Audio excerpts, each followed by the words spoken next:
I'll tell about those ancient days, ere history penetrates the haze, ere human eyes were there to gaze, when earth was all primeval. Worms and germs and rocks and sod were ready at the slightest nod of quite an inexperienced God to go into upheaval. Not even Adam had appeared. Sin was nothing to be feared. This was before all men were queered by apple-eating ladies. In fact, in those days, don't forget, the Lord had made no devils yet. Up to then had never met a fit recruit for Hades. There was no mammoth, fish, seal, Fatimas, Pepsodent, veal, no radio or movie reel, no Buick, Bean, or Bendix.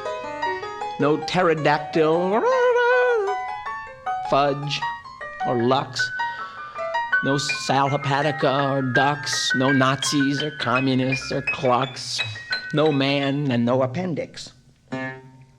Well, in that very distant day in June, July, or August, say, two living specks of matter lay beep, beep, in Egypt or Samoa.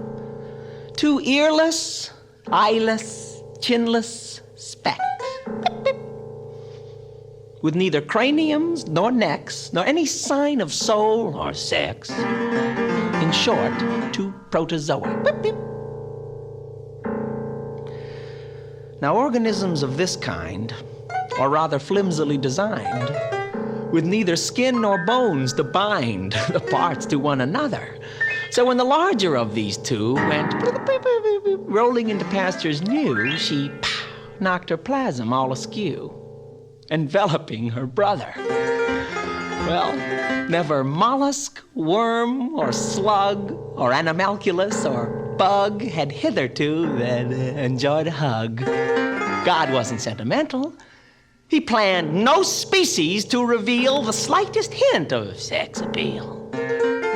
And yet this hug appeared too real to call it accidental. Approaching closer to observe, God thought he saw a certain verve, a quickening of plasmic nerve, unquestionably striking. The sky, the sun, the sea, the land were things the Lord could understand, but here was something quite unplanned, and scarcely to his liking. Judicially, he held his ire, deciding he would first inquire what set those little cells afire, in ways uncontemplated. But neither had a mouth or beak, therefore neither one could speak. All language was the same as Greek, thus Greek originated. Alas, I forgot to state, God early had invented fate. It now was definitely late to check the spreading virus. Though both were silent, well, he knew his worst suspicions had come true. It was evident the two were mutually desirous.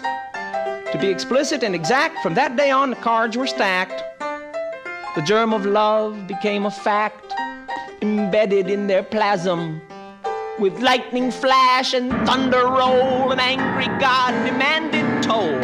So he dug a hellish hole and thrust them in the chasm. The spawn of life spread far and wide. The species grew and multiplied, for hundreds lived, though thousands died. God wept within his portals.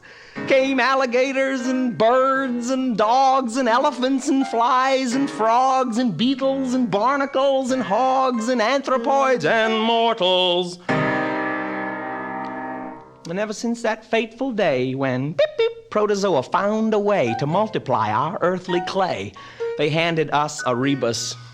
For though we've discarded gills for Carter's little liver pills, we're far more surfeited with ills than when we were beep, beep, amoebas. Just think of what we might have been without surrealists, gin, broccoli, and other sin that hurt beyond all measure. And yet I take a certain pride in that ancestral beep, beep, groom and bride, who in some ways I'm satisfied, made hell on earth a pleasure.